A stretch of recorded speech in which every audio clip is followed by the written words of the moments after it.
Nanindigan si ACT Teachers Party List Representative Franz Castro na wala silang ginawang masama ni dating Bayan Muna Representative Satur Ocampo. Kasunod yan ng hatol na guilty sa kanila ng Tagum City Regional Trial Court Branch 2 para sa kasong child abuse. Hindi na iwasan ni Castro ang maging emosyonal sa desisyon.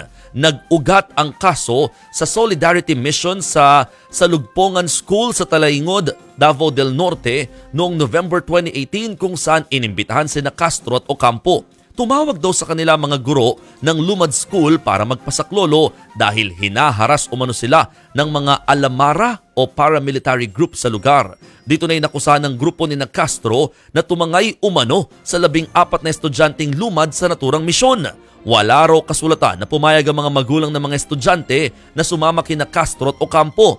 Sa parehong taon, inaresto sina Castro at Ocampo pero nakalaya rin sila matapos magpiyansa. Git nila, hindi nila dinukot ang mga bata kundi sinagip nga raw nila mga ito. Iapela raw nila ang desisyon. Ayon sa desisyon ng korte, may sapat na ebidensyang nagpapatunay na nilagay nila sa alanganin ang kaligtasan ng mga lumad na estudyante. Paglabag daw yan sa Providing for Special Protection Against Child Abuse, Exploitation and Discrimination Act. Matatandaan, ang unang kasong inihain laban sa grupo ni Castro ay kidnapping at child trafficking.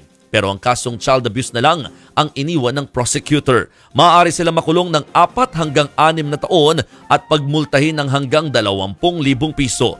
Sa kabila ng pagsubok, hindi raw ito makakaapekto sa desisyon ni ACT Teachers Party List Representative Franz Castro sa pagtakbo sa pagkasenador sa susunod na midterm elections. Itutuloy daw niya ang pakikipaglaban para sa mga kabataan at guro na walang boses. Iapela naman ng kampo ni Castro ang desisyon ng korte at maghahain din sila ng motion for reconsideration.